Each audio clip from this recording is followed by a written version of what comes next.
नमस्कार, मंडल news bulletin में आपका स्वागत है। आइए पेश करते हैं आज के कुछ प्रमुख व मुख्य समाचार। अब तक यदि आपने मंडल न्यूज के इस चैनल को लाइक व सब्सक्राइब नहीं किया है तो जल्द से जल्द इस चैनल को लाइक व सब्सक्राइब जरूर कर दें।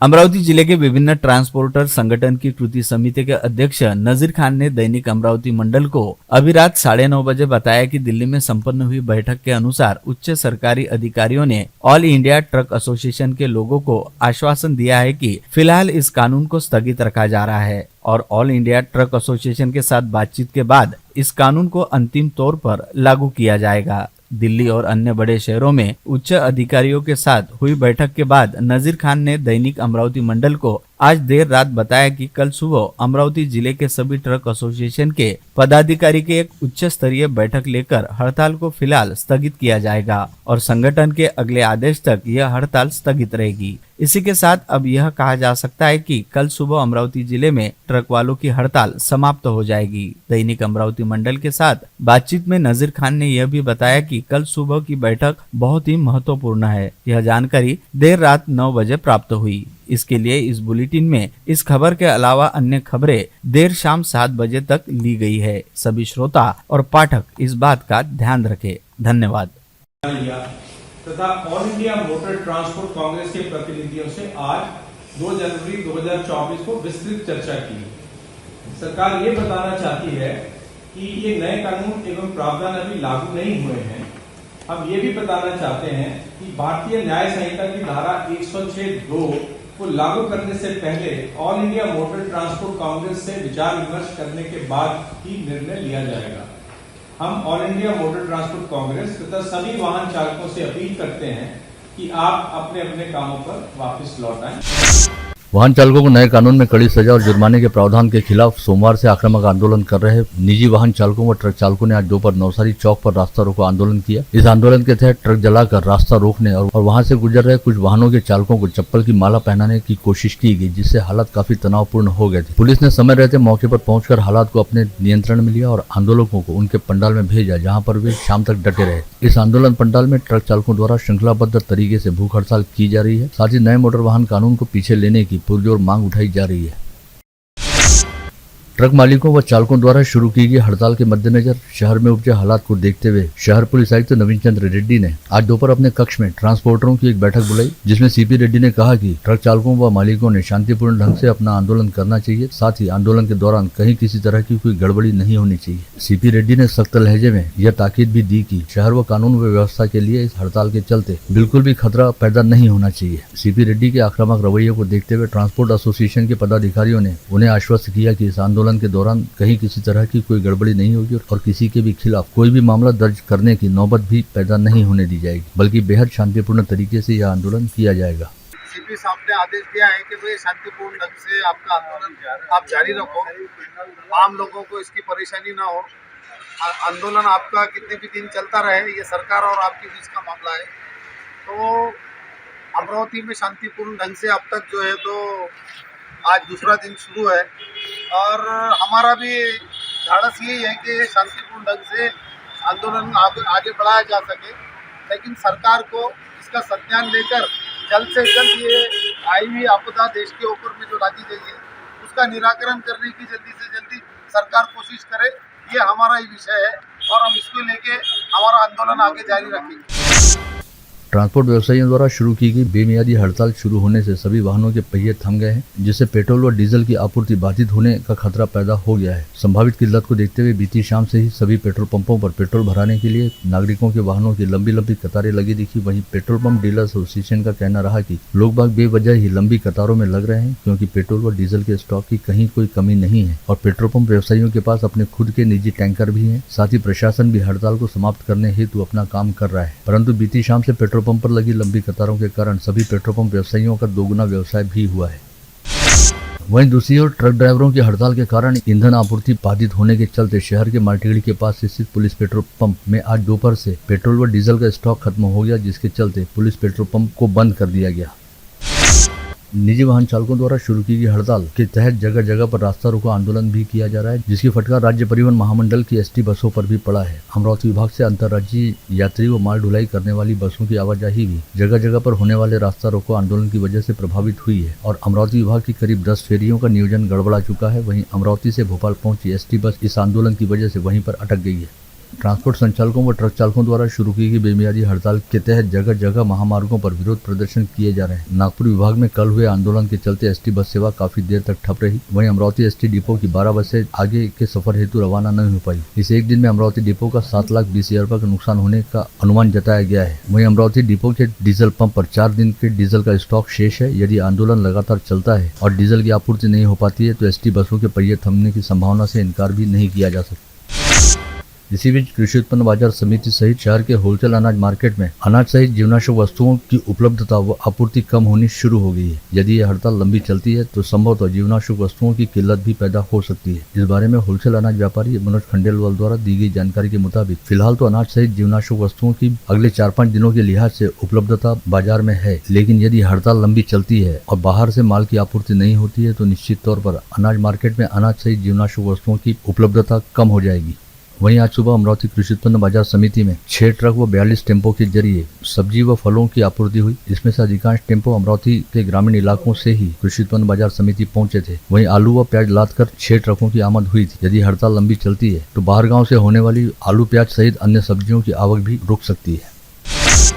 अचलपुर व परतवाड़ा के वाहन चालक मालक यूनियन की ओर से आज जिले की सांसद नवनीत राणा को ज्ञापन सौंपते हुए बताया गया कि केंद्र सरकार द्वारा हिट एंड रन मामलों को लेकर लाया गया कानून पूरी तरह से ड्राइवरों के खिलाफ है। इस कानून को तत्काल रद्द किया जाना चाहिए, अन्यथा कल 3 जनवरी से सभी ट्रक व निजी वाहनों के ड्राइवरों द्वारा कामबंद आंदोलन करते हुए बेमियादी हड़ताल शुरू की जाएगी।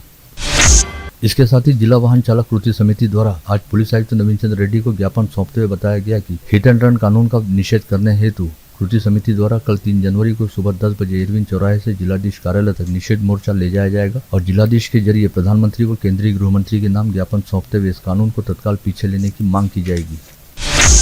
इसी बीच ट्रांसपोर्ट एसोसिएशन के पदाधिकारी व राष्ट्रीय ट्रांसपोर्ट कांग्रेस के कार्यकारिणी सदस्य मेराज खान पठान ने मंडल न्यूज से बातचीत में बताया कि उनकी सरकार से बातचीत हो रही है और शाम 7 बजे तक कोई ठोस निर्णय निकलने की संभावना बनी हुई है। वहीं आम लोगों की सुविधा को देखते हुए ट्रांसपोर्ट एसोसिएशन ने दूध, सब्जी, पेट्रोल, डीजल व जरूरी सामान की ढुलाई को रोका नहीं है, लेकिन यदि सरकार के साथ वार्ता विफल रहती है तो आगामी 5 जनवरी से देशव्यापी हड़ताल को और अधिक तेज किया जाएगा। इसी बीच अमरावती जिला ऑटो चालक व मालिक संगठन द्वारा ट्रांसपोर्ट व्यवसायियों की हड़ताल को अपना समर्थन दिया गया है। ऑटो चालक मालक संगठन के नितिन मोहड़ ने ट्रांसपोर्टरों और शहर पुलिस आयुक्त नवीन चंद्र रेड्डी के साथ हुई बैठक में हिस्सा लेते हुए इस हड़ताल को अपना समर्थन देने की घोषणा की। जो भी तय होगा, अगर उन्होंने बोला आंदोलन करना है आंदोलन करेंगे, उन्होंने बोला शांति से करना है शांति से करेंगे, जो भी वहाँ से आदेश आएगा उसका पालन करेंगे और लॉ एंड ऑर्डर अगर बिगड़ गई तो उसकी पूरी जिम्मेदारी शासन पे होगी। जहां एक और निजी ट्रांसपोर्टरों की हड़ताल चल रही है, वहीं दूसरी ओर महाराष्ट्र स्टेट ट्रांसपोर्ट कामगार संगठन ने अपनी प्रलंबित मांगों के लिए आगामी 13 फरवरी से राज्य में सभी विभाग स्तर पर अनिश्चितकालीन अनशन करने का निर्णय लिया है। आज यहां बुलाई गई पत्रवार्ता में संगठन के केंद्रीय अध्यक्ष संदीप शिंदे द्वारा इस आशय की घोषणा की गई की गेल्या 11 सप्टेंबरला म्हणजे गणपतीपूर्वी 4-5 दिवसापूर्वी आम्ही आंदोलन केलेलं होतं आणि ह्या आंदोलनामध्ये जे आमच्या करारामध्ये मान्य केलेले आहेत, म्हणजे महागाई भत्ता असेल तर तो महागाई भत्ता आम्हाला राज्य सरकारप्रमाणे त्या दराने आणि त्या वेळेस मिळाला पाहिजे अशी आमच्या करारातली तरतूद आहे। आगामी रविवार 7 जनवरी को संत ज्ञानेश्वर सांस्कृतिक भवन में सर्वशाखीय माली संघ द्वारा ऋणानुबंध परिचय महासम्मेलन का आयोजन किया जा रहा है, जिसमें महाराष्ट्र सहित मध्य प्रदेश व छत्तीसगढ़ राज्य से हजारों विवाह इच्छुक युवक युवतियों सहित सर्वशाखीय माली समाज बंधु उपस्थित रहेंगे। ऐसी जानकारी आयोजन समिति के अध्यक्ष गणेश खारकर व संस्थापक संयोजक श्री कृष्ण बनसोड ने आज यहाँ बुलाई गई पत्रवार्ता में दी। मग आम्ही आमच्या मित्रांनी प्रेरणा घेतली वेळापासून, तुम्हाला माहित असेल आनंद माझा मित्रच आहे, त्याचा बौद्ध सुरू केला। रमेश सामंत माझा विद्यार्थी आहे, बौद्ध तेली बारी सोमनाथ शिंदे एवढंच काय बौद्ध महासंमेलन की आम्ही सोबत त्यांनी देखील बौद्धांचे असतील किंवा ब्राह्मणांचे असतील परिचय घडा सुरू झाले। म्हणजे महासंमेलन हे अनेक सर्वच परिचय संमेलनाचं मदत प्लॅन आहे असं म्हटलं चालेल। राज्य के मुख्यमंत्री एकनाथ शिंदे आगामी 13 जनवरी को दरियापुर की कन्याशाला मैदान पर जनसभा व पार्टी सम्मेलन को संबोधित करने हेतु आ रहे हैं, जिसके लिए जोरदार तैयारियां शुरू कर दी गई हैं। शिवसेना शिंदे गुट की बैठक ली जा रही है। वहीं आयोजन की तैयारी के तहत जिलाधीश सौरभ कटियार ने आज दोपहर दरियापुर में कन्याशाला मैदान का अवलोकन किया। साथ ही सीएम शिंदे के हेलीकॉप्टर को सुरक्षित उतारने हेतु हेलीपैड की जगह के बारे में भी मातहतों को आवश्यक दिशा निर्देश जारी किए। बीती शाम साइंस कोर मैदान में आयोजित मानवंदना कार्यक्रम में भीम अनुयायी MS बहल द्वारा कहा गया कि भीमा कोरेगांव का इतिहास 70 देशों में पहुंचाने हेतु तमाम आवश्यक प्रयास किए जाएंगे। भीम अनुयायी MS बहल इस कार्यक्रम में शामिल होने हेतु इंग्लैंड से अमरावती पधारे। अपनी विभिन्न प्रलंबित मांगों को लेकर विगत 4 दिसंबर से जिला परिषद कार्यालय के सामने धरना प्रदर्शन कर रही आंगनवाड़ी सेविकाओं ने विगत 31 दिसंबर से आमरण अनशन करना शुरू किया था, जिसकी जानकारी मिलते ही विधायक रवि राणा ने तुरंत अनशन स्थल को भेंट दी और उनकी समस्याओं को हल करने का आश्वासन देते हुए आंगनवाड़ी सेविकाओं को अनशन खत्म करने हेतु मनाया। जिसके बाद अनशन पर बैठी 5 आंगनवाड़ी सेविकाओं को विधायक राणा ने अपने हाथों से नींबू पानी पिलाया। भाजपा ओबीसी मोर्चा की ओर से जिला आपूर्ति अधिकारी को सौंपे गए निवेदन में कहा गया कि जिले व शहर में कई जरूरतमंदों व लाभार्थियों को राशन कार्ड पर सरकारी राशन की सुविधा नहीं मिल पा रही। ऐसे लाभार्थियों को सरकारी सुविधा नियमित व सुचारू ढंग से दी जाए। विद्यापीठ में विगत 15-20 वर्षों से सफाई कर्मी के तौर पर काम कर रही महिला कर्मियों को वेतन वृद्धि व PF दिए जाने सहित विभिन्न मांगों को लेकर प्रहार संगठन के शहर प्रमुख बंटी रामटे के नेतृत्व में विद्यापीठ प्रशासन को निवेदन सौंपा गया। शिवसेना द्वारा आज मनपा आयुक्त को सौंपे गए निवेदन में कहा गया कि शहर की सड़कों व गली मोहल्लों में झाड़ू लगाने वाली महिलाओं को सफाई कर्मी के पद से बिल्कुल भी न हटाया जाए। साथ ही महिला सफाई कर्मियों को काम से हटाने की धमकी देने वाले ठेकेदार के खिलाफ आवश्यक कार्रवाई की जाए। शहर के बीचों बीच स्थित शिव टेकड़ी पर राज्य सरकार द्वारा साकार किए जाने वाले शिव सृष्टि का परसों 4 जनवरी को दोपहर 4 बजे जिला पालक मंत्री चंद्रकांत पाटिल के हाथों भूमि पूजन होने जा रहा है। इस आशय की जानकारी भाजपा नेता तुषार भारती द्वारा दी गई। तुषार भारती ने बताया कि फडणवीस सरकार के कार्यकाल दौरान शिव टेकड़ी के विकास का प्रस्ताव दिया गया था और उस समय 3 करोड़ रुपए के खर्च की मंजूरी दी गई थी। विधायक अपात्रता मामले को लेकर कांग्रेस की वरिष्ठ नेत्री व विधायक यशोमती ठाकुर ने राज्य सरकार को चुनौती दी है। यदि राज्य सरकार में हिम्मत है तो विधायक अपात्रता मामले में जल्द से जल्द कोई ठोस निर्णय लिया जाए। विधायक ठाकुर के मुताबिक इस मामले में मौजूदा सरकार के गिर जाने की पूरी संभावना है, जिससे डरी हुई सरकार ने कांग्रेस को बदनाम करने का काम शुरू किया है और कांग्रेस में बगावत होगी ऐसी खबरें फैलाते हुए बिना सिर पैर की अफवाहें फैलाई जा रही है। इसकी बजाय सरकार को चाहिए कि हिम्मत दिखाकर विधायक अपात्रता की याचिका पर जल्द से जल्द कोई फैसला लिया जाए।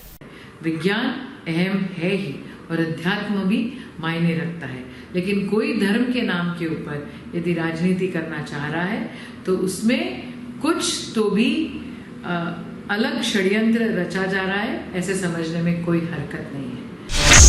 राजस्थानी हितकारक मंडल की कार्यकारिणी सभा विगत रविवार को राजस्थानी हितकारक मंडल के अध्यक्ष व मंडल न्यूज के संपादक अनिल अग्रवाल की अध्यक्षता में संपन्न हुई। इस सभा में संगठन को सुदृढ़ करने और सामाजिक स्तर पर सरोकार बढ़ाने के कार्यक्रम सतत जारी रखने का निर्णय लिया गया। साथ ही महिलाओं के बड़े व सुनियोजित आयोजन पर जोर देते हुए घर घर जाकर महिलाओं से संपर्क कर उन्हें संगठन से जुड़ने हेतु प्रेरित करने पर भी चर्चा करते हुए निर्णय लिए गए।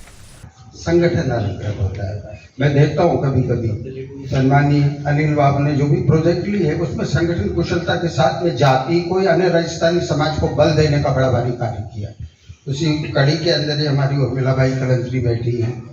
400 से 500 लेडीज हो गई ना उर्मिला भाई, 500 लेडीज का समूह यानी एक जिसको गंगा जड़ी बोलते हैं मराठी के अंदर ये समाज का, और आज का है नए सदस्य भी बनाना हम सबका उत्तरदायित्व है।